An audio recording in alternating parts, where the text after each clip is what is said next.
குத்தாலத்தில் தமிழக முதலமைச்சர் மு.க.ஸ்டாலின் பிறந்த நாளை திமுகவினர் பொதுமக்களுக்கு உணவு வழங்கியும் இனிப்புகள் வழங்கியும் கொண்டாடி வருகின்றனர்.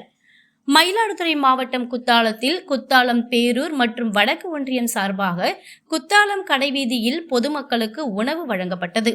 இந்த நிகழ்ச்சி பேரூராட்சி மன்ற தலைவர் சங்கீதா மாரியப்பன் தலைமையில் வடக்கு ஒன்றிய செயலாளர் குமரா வைத்தியநாதன், பேரூராட்சி மன்ற துணைத் தலைவர் சம்சுதீன் முன்னிலையில் குத்தாலம் முன்னாள் சட்டமன்ற உறுப்பினர் அன்பழகன் ஆகியோர் கலந்து கொண்டு பொதுமக்களுக்கு உணவு வழங்கினர். முன்னதாக முன்னாள் அமைச்சர் கோசி மணி சிலைக்கும் அண்ணா மற்றும் பெரியார் சிலைக்கும் மாலை அணிவித்து மரியாதை செலுத்தினர்.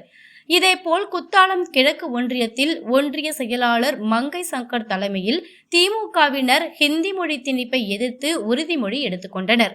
பின்னர் பொதுமக்களுக்கு இனிப்புகள் வழங்கினர். அதனைத் தொடர்ந்து KSO அரசு உதவி பெறும் உயர்நிலைப் பள்ளியில் பயின்று வரும் மாணவ மாணவிகளுக்கு கல்வி உபகரணங்கள் வழங்கப்பட்டன. இதில் கட்சி நிர்வாகிகள், பொறுப்பாளர்கள், உறுப்பினர்கள் உள்ளிட்ட பலரும் திரளாக கலந்து கொண்டு சிறப்பித்தனர்.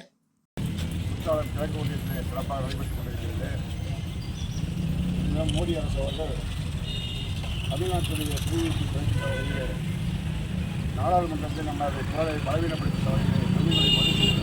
எதிர்காலத்தையும் யாருக்காகவும் எதற்காகவும் விட்டுத்தர மாட்டோம். தமிழ்நாட்டின் உரிமைகளுக்காக ஒன்றுபட்டு போராடுவோம்.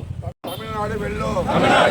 இதுதான் உரைகளுக்கு தமிழகத்தின் முதல்வர் தளபதி டாக்டர் கலைஞர் அண்ணாவின் புகழ் தளபதி சின்னவர் உதயநிதி ஸ்டாலின் தமிழ் வாழ்க,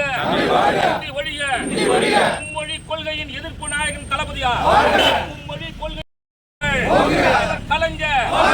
கலைஞர் அண்ணாவின் புகழ் தளபதி தமிழக முதல்வர் தளபதியா.